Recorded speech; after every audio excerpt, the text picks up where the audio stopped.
She was humiliated, cornered by a cruel date who mocked her wait in the middle of a 5-star restaurant. In a panic, she grabbed the nearest stranger and kissed him. She didn't know he was the city's most ruthless mafia boss, and he just ordered everyone out. The ambient lighting inside Carbone, Manhattan's most notoriously exclusive Italian restaurant, was designed to make everyone look like a movie star. But tonight, Penelope Hayes just felt like a target. Penelope was a beautiful, fat woman. She carried her weight with a quiet, undeniable grace. Her curves were soft and pronounced, wrapped elegantly in a sheer panelled emerald green Christian Siriano dress that she had saved up for months to buy. At 28, working as a senior data analyst at the prestigious law firm Skadden Arps, Penelope was successful, intelligent, and usually possessed a steady, unshakable confidence. But dating in New York City was a battlefield, and tonight she had walked straight into a landmine. His name was Brad Jenkins. He was a junior vice president at a mid-tier hedge fund, wearing a cheap imitation Armani suit that he constantly adjusted, and a loud, grating voice that cut through the sophisticated hum of the dining room. They had matched on a high-end dating app, and his messages had been charming, if a little boastful. In person, however, the charm had evaporated the second she walked through the polished brass doors. From the moment Brad laid eyes on her, his demeanor shifted from eager to visibly disappointed. He didn't hide his visual assessment, his eyes raking over her full figure, stopping at her wide hips and thick thighs before meeting her eyes with a barely concealed smirk. "You look comfortable," had been his opening line, a thinly veiled microaggression that set the tone for the agonizing 45 minutes that followed. Penelope had tried to salvage the evening. She asked polite questions about his work, navigating the conversation with practiced grace. But Brad was relentless. He drank a generous pour of a 2015 Sassicaia, a bottle he made sure to loudly announce cost him $400, and leaned across the crisp white tablecloth. "I just think honesty is important," Brad said, swirling the dark red wine in his crystal glass. "I mean, in your profile pictures, they were definitely shot from some very strategic angles, Penelope." Penelope felt a hot flush creep up her neck. She kept her voice steady, though her hands trembled slightly in her lap. "My pictures are accurate, Brad. I am exactly the size I appear to be." Sure, Brad chuckled, a patronizing sound that made Penelope's stomach twist. "It's just that health is wealth, you know. My last girlfriend was an equinox instructor. I guess I'm just used to a certain level of discipline." The waiter, an impeccably dressed man with a thick Italian accent, approached the table with their menus. "Are we ready to order the entrees, sir, madam?" Penelope, determined not to let this arrogant finance bro ruin her dinner, looked at the menu.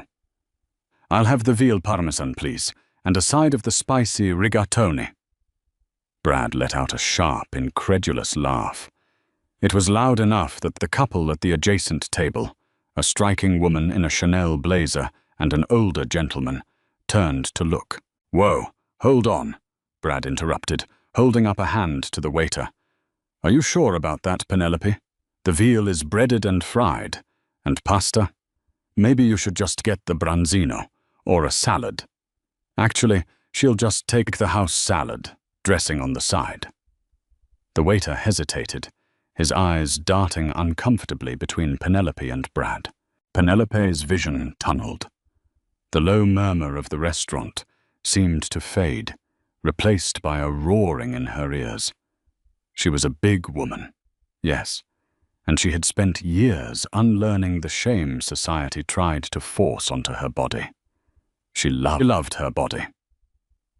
But in this enclosed elite space, surrounded by rail-thin socialites and judgmental stares, Brad's public humiliation was a violent strike at her dignity. "I will have the veal parmesan and the rigatoni," Penelope said to the waiter, her voice dropping to a cold, hard register. The waiter nodded quickly, grabbed the menus, and practically fled the table. Brad's face darkened. The smug finance bro facade slipped, revealing a nasty, bruised ego underneath. Wow. Okay. Didn't realize I was dealing with a glutton. I was just trying to do you a favor. I mean, look at yourself, Penelope. You really don't need the extra calories. I'm paying for this dinner, and I'm not going to sit here and watch you gorge yourself. You aren't paying for anything, Penelope snapped, reaching for her Bottega Veneta clutch. I'm paying for my half, and I am leaving. Oh, no, you don't, Brad sneered, leaning forward, his voice rising in volume. He didn't care who heard him now. He wanted to make a scene. He wanted to punish her for not shrinking under his cruelty. You're not walking out on me. I spent weeks trying to get a table at Carbone. You sit there and you finish this date. If you walk out now, I swear to God, I'll tell the host you tried to skip out on the bill, and I'll make sure you're banned from every decent spot in Manhattan. He reached across the table, his fingers clamping down hard on her wrist. The physical contact sent a jolt of panic through her. His grip was bruising, his eyes wide and aggressive. "Let go of me," Penelope whispered fiercely, trying to yank her arm back, but Brad held on, enjoying the power trip. "Sit down, Shamu," he hissed venomously. He hissed. Penelope was trapped. If she screamed, she would be the hysterical woman causing a scene. If she stayed, she was subjecting herself to abuse. Her heart hammered against her ribs like a trapped bird. She desperately scanned the dimly lit room, looking for a manager, a waiter, an exit, anything. That was when her eyes locked onto the man in the corner booth. The corner booth at Carbone was unofficially reserved for royalty, or for men who operated above the law. Sitting there, shrouded in the shadows of the velvet curtains, was Lorenzo Moretti. Lorenzo was a striking, terrifying figure. At 34, he was the head of the Moretti Syndicate, a modern empire built on blood, construction, and high-level racketeering. He wore a bespoke, pitch-black Brioni suit that stretched over broad, muscular shoulders. A solid gold Patek Philippe Nautilus gleamed subtly on his left wrist. His face looked as though it had been carved from marble. Sharp jawline, a faint scar cutting through his left eyebrow, and dark, predatory eyes that missed absolutely nothing. Lorenzo had been watching the couple 3 tables away for the past 10 minutes. He didn't care much for civilian drama, but the sheer cruelty radiating from the cheap suit-wearing fool had caught his attention. He watched as the heavy-set, beautiful woman in the green dress handled the insults with an admirable stoicism. Lorenzo had an eye for beauty, and Penelope, with her lush, unabashed curves and fiery, defiant eyes, was mesmerizing. When Lorenzo saw the man grab her wrist, the temperature in his blood dropped. Behind him, standing by a marble pillar, his chief enforcer, Leo, shifted his weight, anticipating an order. Lorenzo raised a single finger. Wait. Penelope ripped her wrist from Brad's grip with a sudden, violent jerk. Adrenaline, pure and unadulterated, flooded her veins. Brad stood up, his chair scraping loudly against the hardwood floor. "Where do you think you're going?" Brad demanded, stepping into her path to block her exit to the front door. "I said, Sit down." Penelope's mind raced. She couldn't get past him without a physical altercation. She looked around. Brad was completely blocking the aisle to the exit. The only clear path was deeper into the restaurant, toward the secluded VIP booths, toward the man in the dark suit who was staring right at her. She didn't think. She just moved. Penelope marched past Brad, her heels clicking sharply against the floor, her green dress flowing around her full hips. "Hey, I'm talking to you, you fat cow!" Brad yelled, storming after her. Gasps rippled through the dining room. Silverware clattered onto plates. The music seemed to stop. Penelope reached the corner booth. Lorenzo Moretti looked up at her, his expression unreadable. A glass of amber whiskey held loosely in his large, scarred hand. Up close, he was even more intimidating. He radiated danger, power, and an icy calm. Brad was right behind her, his hand reaching out to grab her shoulder. "Get back here." Penelope spun around. She had no plan. She just needed a shield. She needed Brad to back off, to believe she wasn't alone, that she had someone bigger, scarier, and more powerful in her corner. She turned to the stranger in the booth. "I am so sorry," she breathed, her voice trembling. Before Lorenzo could respond, before Brad's hand could make contact with her shoulder, Penelope leaned down, cupped Lorenzo's jaw with both hands, and crashed her lips onto his. The entire restaurant went dead silent. Penelope closed her eyes tightly, waiting for the stranger to push her away, to yell, to call security. She expected disgust. She expected to be thrown to the floor. Instead, the glass of whiskey was set softly on the table. A large, warm hand, heavy with a silver signet ring, came up and settled on the back of her neck. The grip was firm, possessive, and electric. Lorenzo tilted his head, deepening the kiss. He tasted of expensive bourbon, Cuban cigars, and absolute authority. His lips were firm but yielding, his tongue briefly brushing against hers, turning a panicked, fake kiss into something devastatingly real. A jolt of pure fire shot straight down Penelope's spine, making her knees weak. For 3 impossible seconds, the world ceased to exist. There was only the heat of this terrifying stranger, the smell of his cologne, and the grounding weight of his hand on her skin, anchoring her in the storm. When Lorenzo finally broke the kiss, he didn't let her go.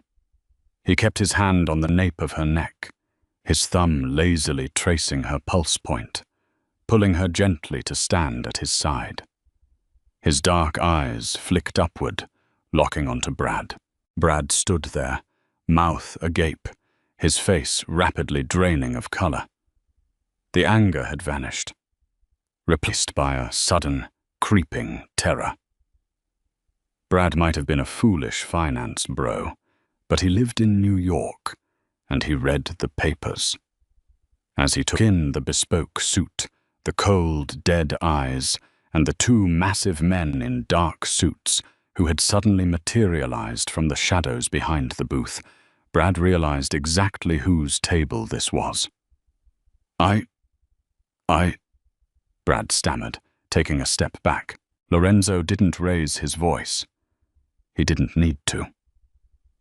When he spoke, it was a low, gravelly baritone that carried easily through the silent restaurant. "You were speaking to my woman," Lorenzo said, his voice entirely devoid of emotion, which somehow made it infinitely more terrifying. I didn't know," Brad choked out, sweat instantly beading on his forehead. "We were just on a date, a blind date. I swear to God, a date?" Lorenzo's eyes narrowed slightly, a terrifying predator examining its prey. He glanced at Penelope, taking in her flushed cheeks, the unshed tears of humiliation in her eyes, and the faint red mark on her wrist where Brad had grabbed her.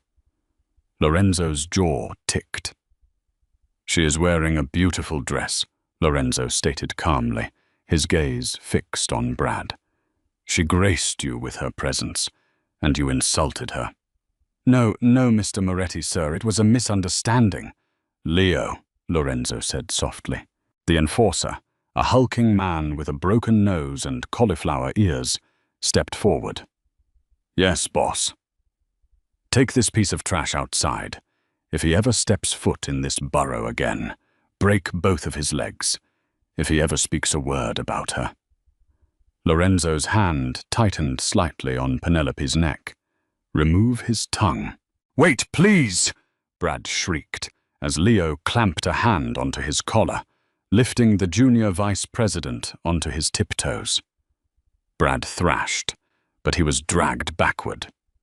His expensive leather shoes squeaking pathetically against the floor as he was hauled out of the back exit of the restaurant. The heavy oak door slammed shut. The silence that followed was suffocating. The elite patrons of Carbone sat frozen in their seats, terrified to breathe, terrified to look, but unable to look away. Penelope stood glued to Lorenzo's side, her chest heaving. She had just used the most dangerous man in New York as a prop, and instead of killing her, he had played along. She looked down at him, her heart doing a frantic dance. I'm sorry," she whispered. "I panicked. I'll go now." She tried to pull away, but Lorenzo's grip didn't loosen. Instead, he stood up. I was at least 6'3", towering over her despite her heels. He looked down at her, his dark eyes slowly trailing over her face, lingering on her soft, parted lips. There was no judgment in his gaze. There was no mockery. There was only a dark, consuming heat that made Penelope's breath catch in her throat. Lorenzo turned his head toward the front of the restaurant, where the maitre d' was trembling by the hostess stand. "Mr. Rossi," Lorenzo called out. The manager scurried over, bowing his head. "Yes, Don Lorenzo. Anything. What do you need?" Lorenzo didn't look at the manager. His eyes stayed locked on Penelope, taking in the magnificent curve of her hips, the soft, beautiful roundness of her stomach, and the defiant fire still burning in her eyes. "My girl has had a very stressful evening," Lorenzo said, his voice echoing in the silent, opulent room.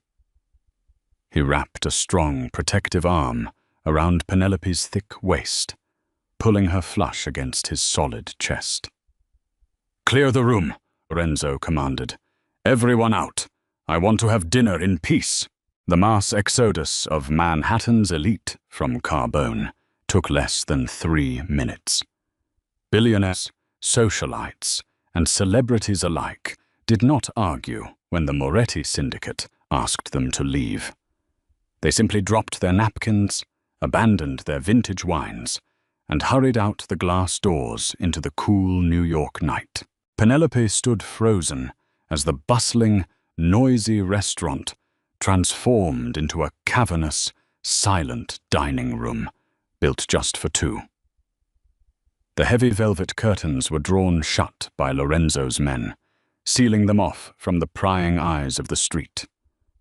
Penelope's breath hitched as Lorenzo's hand finally slid from her waist, though the ghost of his touch still burned through the emerald fabric of her dress.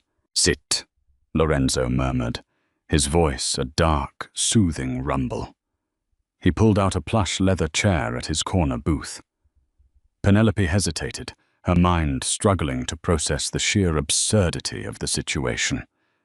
"Mr. Moretti, I truly didn't mean to drag you into my personal nightmare. I can call an Uber. I should really go.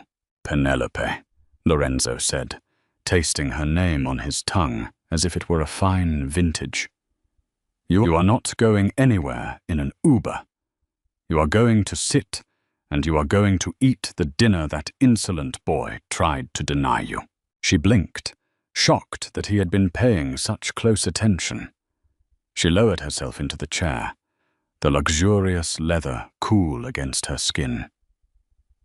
Lorenzo sat opposite her, dominating the space. He didn't look at her with the clear, judgmental gaze Brad had used. Instead, Lorenzo's eyes were filled with a dark, consuming hunger. He appreciated her.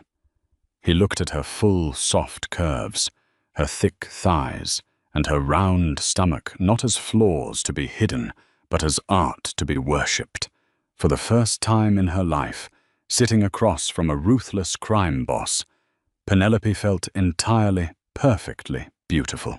Mr. Rossi, the trembling manager, appeared with a notepad. Don Lorenzo, the kitchen is yours. What shall we prepare? Lorenzo didn't break eye contact with Penelope. We are going to have a proper feast.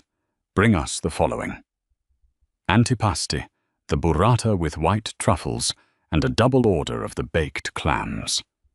Primi, the spicy rigatoni, a large portion. Secondi, the veal parmesan, extra crispy, alongside the prime rib eye, cooked rare. Dolci, bring the dessert cart when we are finished. Tiramisu and lemon cheesecake. Right away, boss, Mr. Rossi squeaked, practically running back to the kitchen. Penelope let out a shaky laugh, her hands nervously smoothing the fabric over her wide hips. That is enough food for a small army. I can't possibly eat all of that. You will eat whatever brings you pleasure, Lorenzo replied smoothly, pouring her a glass of a 2010 Barolo. And I will watch. I despise the modern obsession with starvation. A woman should have softness. She should take up space. You, Penelope, are magnificent. The compliment, delivered with such blunt sincerity, made her chest tighten. She took a sip of the wine to steady her nerves. Why are you doing this? You don't know me. I kissed you without permission. In your world, I imagine that usually gets a person killed. Lorenzo leaned back, a dangerous, magnetic smile playing on his lips. In my world, a woman who has the courage to walk up to the devil and kiss him to save herself is a woman worth keeping alive. But there is another, and I intervened, Penelope. This wasn't a coincidence. Penelope's stomach dropped. The warmth of the wine vanished. What do you mean? Lorenzo reached into the inner pocket of his Brioni suit and withdrew a sleek black smartphone. He tapped the screen and slid it across the white tablecloth. On the screen was a surveillance dossier. It had Brad Jenkins's face on it, but the information wasn't about a hedge fund. It detailed money laundering, wire fraud, and offshore accounts. Brad Jenkins doesn't just work for a mid-tier hedge fund, Lorenzo explained, his tone shifting from a suitor to a tactician. His firm is a front. They wash money for my rivals. And recently they made a catastrophic error. They stole from me. Penelope stared at the phone, her mind racing. But what does that have to do with me? We met on a dating app. Think about your job, Penelope, Lorenzo urged gently. You are a senior data analyst at Skaden, ARPS. You specialize in tracing encrypted financial forensics for high-profile corporate litigation. The realization hit her like a physical blow. Brad hadn't matched with her because he liked her profile. He hadn't endured a date with a fat woman out of desperation. It was a setup. He wanted my access, Penelope whispered, horrified. He was asking me about my firm's server protocols during appetizers. I thought he was just a boring finance bro making terrible conversation. I was trying to figure out if you could be used to scrub his firm's digital footprint before my men dismantled his operation, Lorenzo said, his jaw tightening with rage. I have had my men tracking Jenkins for a week. When I saw him walk into this restaurant with you, I was intrigued. When I saw him disrespect you, I decided his time was up. Penelope felt dizzy. She had unknowingly walked into a mafia war zone. She looked at Lorenzo, her eyes wide with fear. If he works for your rivals, am I in danger? Lorenzo's expression turned utterly lethal. He reached across the table, his large, warm hand enveloping hers.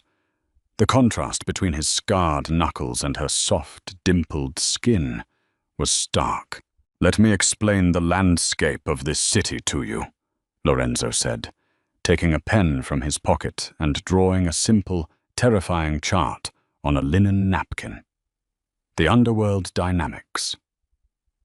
The Bianchi family knows Brad is compromised, Lorenzo explained, tapping the napkin. By tomorrow morning, they will know he was dragged out of this restaurant by my men. They will review the security footage. They will see you. They'll come after me, she said, panic rising in her throat. They would, Lorenzo corrected, his thumb stroking the back of her hand. If you were going back to your apartment tonight. But you aren't. Before Penelope could process his demand, the kitchen doors swung open. A parade of waiters, flanked by Lorenzo's heavily armed guards, brought out the food. The aroma of truffles, rich tomato sauce, and perfectly seared meat filled the air. It was a feast fit for a queen, yet Penelope's appetite was warring with her survival instincts. I have a cat, Penelope blurted out, clinging to the mundane details of her life. I have work on Monday. I can't just disappear into the mafia underground because a bad date turned out to be a money launderer. Lorenzo chuckled, a rich, deep sound that vibrated in his chest. He served a generous portion of the spicy rigatoni onto her plate. Your cat, a rather overweight orange tabby named Garfield, is already being collected by my men, along with your essentials. As for your job, you will take an immediate leave of absence, paid, of course. You investigated my cat. I investigate everything that belongs to me, Lorenzo stated calmly, cutting a piece of the veal for her. Eat, Penelope. You need your strength. The night is far from over. She took a bite of the pasta. It was heavenly, bursting with flavor, but she could barely taste it over the adrenaline.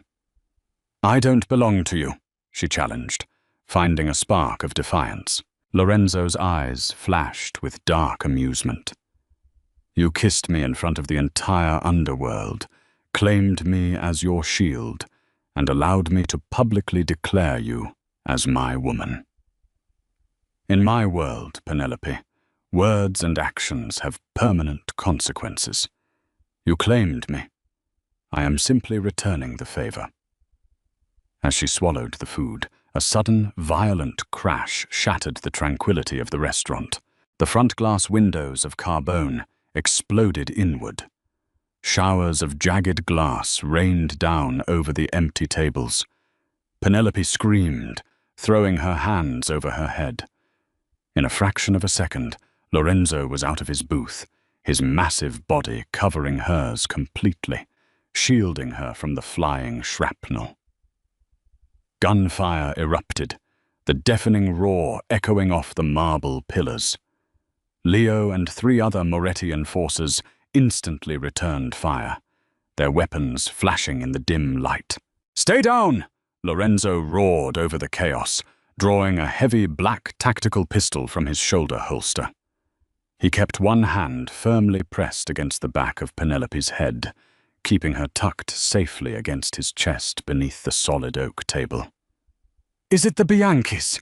Penelope cried out, trembling uncontrollably.